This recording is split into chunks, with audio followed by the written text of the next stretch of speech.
Good morning. It is. Yes, it's wonderful co-creating. I can see how it's coming together with what you just shared and what I've got on this piece of paper. Yes? So I just wrote down words because I couldn't put the questions to the words. But the big thing is feelings and healing crisis, knowing my feelings, honoring my feelings, allowing my feelings, stuffing my feelings, moving feelings unwanted out of my body, comforting foods for the feeling of that, and then watering down one's vibration, ego, and self-love. All of those sort of tie together, but I can't seem to put a question to the words. Are you able to help me with that? Well, we think you are reaching for what we are already talking about here today. Go through your list again. Healing crisis, knowing my feeling, honoring my feeling. Now, you're recognizing that you have to pay attention to the way you feel. Mm-hmm.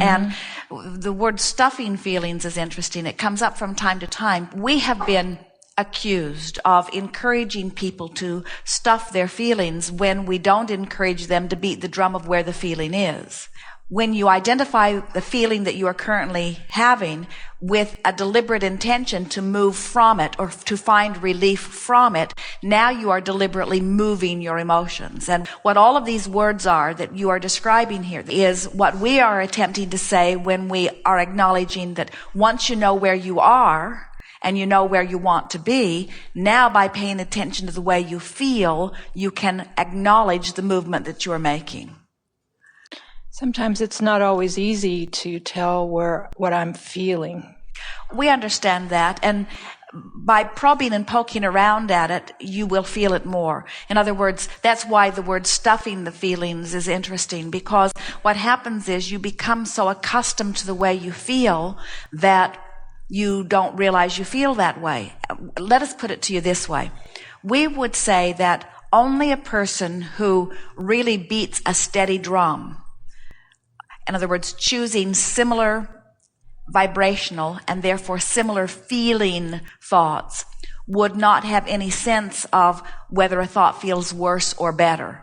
In other words, if you're thinking so much the same thought over and over and over again, then you would not notice any difference in feeling. But we have to say to you that it would not matter how removed you are from your feeling or even how steadily negative you might be in your thought, and therefore resistant and feeling the negative emotions, you still can feel the difference in emotions because there is absolutely a vibrational range. And because you live in such a varied world, even focusing upon something that gives you a sense of distraction would give you a sense of relief. So there is no person, no matter how much emotion they've been stuffing, or no matter how unaware of what the emotional guidance means, there is no person who does not have a range in the way they feel, even on a daily basis.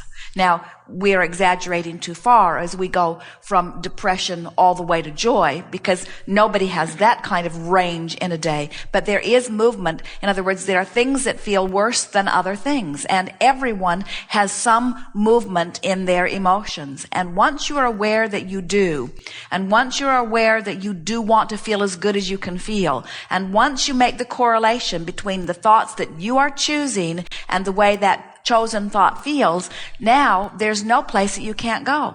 Think about it. If my new mantra is, the drum I'm beating is, I'm going to reach for the best feeling thought that I have access to.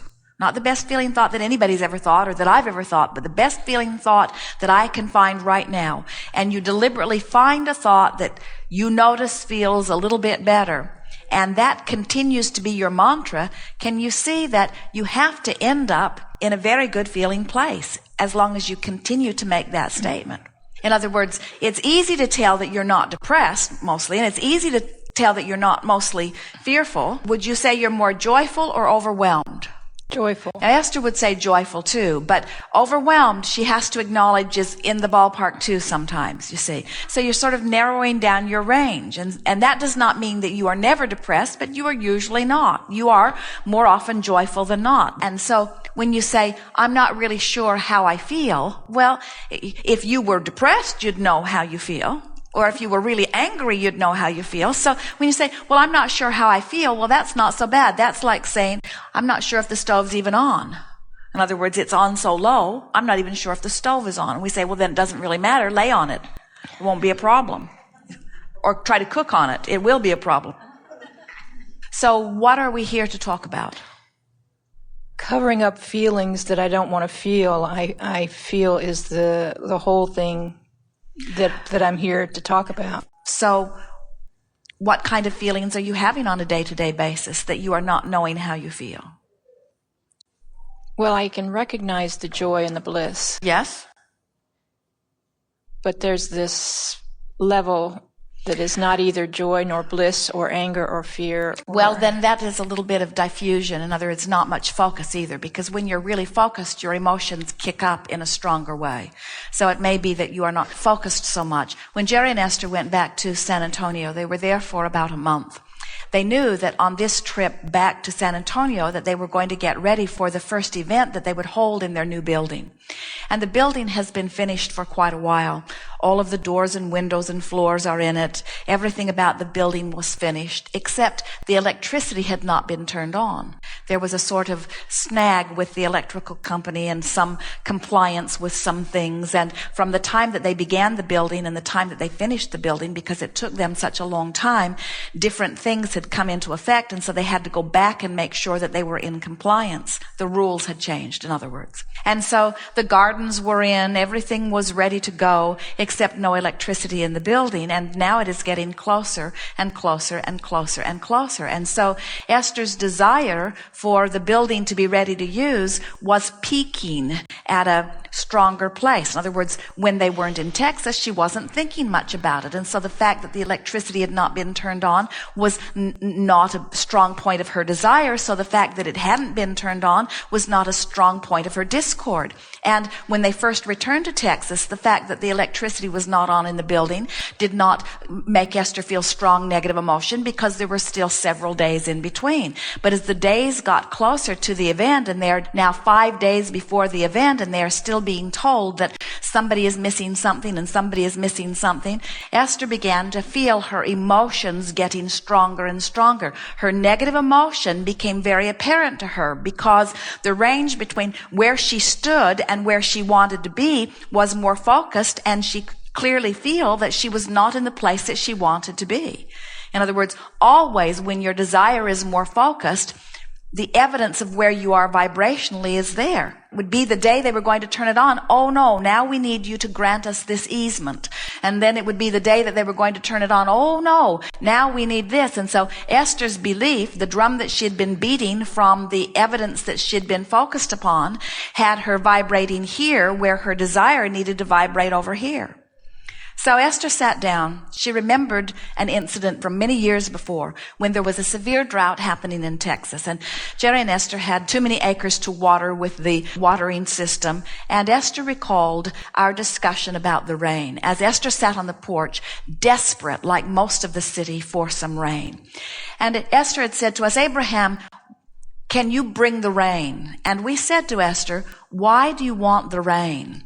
And Esther began describing what the rain meant and how the rain would feel. We said to her, you must find the feeling of what it will feel like when it rains, because right now your vibration is all about what it feels like when it's not raining and you want it to rain.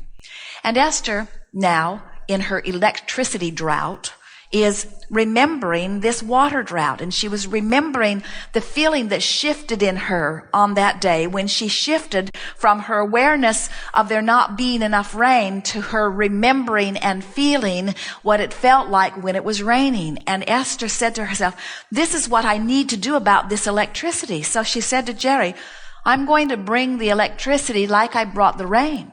And she sat in her chair, and it took quite a while, because her feeling about not having electricity was such a strong feeling. She'd been beating the drum of it. She'd been saying, what's the matter with them? She'd been saying, this is highway robbery. She'd been saying, they are all disorganized. She'd been saying, they are not doing their job. She'd been saying, I can't decide if it's deceptiveness or if it's inefficiency or if it's extortion. In other words, she was feeling all kinds of strong emotions around it, and that's where her vibration was. And so she was getting a bright smile on her face and using happy words, saying, when is the electricity coming? When her vibration was all dark about it, you see. And so she sat in her chair. She said, where am I on this vibrational gamut? Am I in a place of belief? Hardly. And am I in a place of hopefulness? Not even. Am I in a place of expectation? Far from there. Am I in a place of fear? Yeah. I'm worried that the electricity is not going to get turned on. Fear, rage, and revenge. That's right where I am. Fear, rage, and revenge. And powerlessness. Not just powerlessness because the power wasn't on, but powerlessness because she couldn't get it turned on. They couldn't sign enough things and fax enough documents and have enough surveys and spend enough money. In other words, it felt to Esther like it could not happen. It felt like such a big mess, it could not happen. And so now she is realizing, as she is analyzing where her feelings are, of course it's going to take longer. I'm never going to get to San Diego if I don't start heading in the direction of San Diego. So she sat and focused upon some aspect of it where she could give herself some relief. And she thought about how cooperative the weather was. And she thought about how they have their own sound system.